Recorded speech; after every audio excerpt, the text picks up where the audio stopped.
Valgusmeedia tegevuste jälgija on märganud üleskutset anda endast märku, kui oled olukorras, kus igapäevaste tegemiste tarvis puudub oma arvuti ja võimalused seda soetada.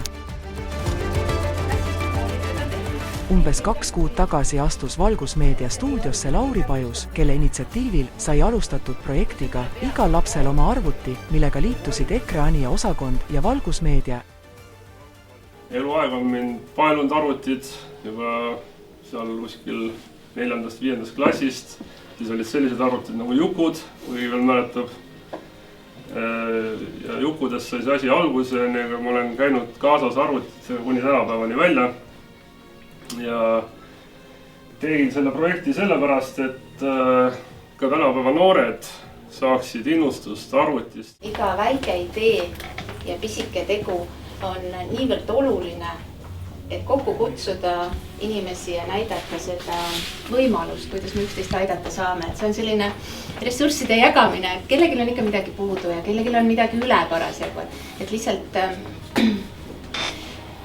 paku välja, mis sul on, millega sa saad teisi aidata.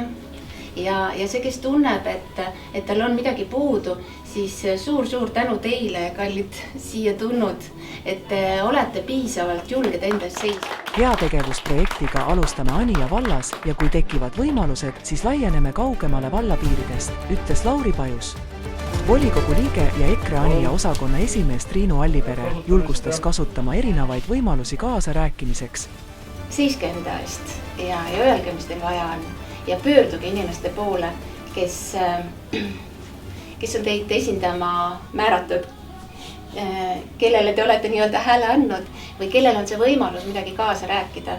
Et siin kohal ma kasutan võimalust kutsuda üles rohkem rääkima ja sõna võtma. Olgu see siis kohalik meedia või tänava peal nööbist kinni.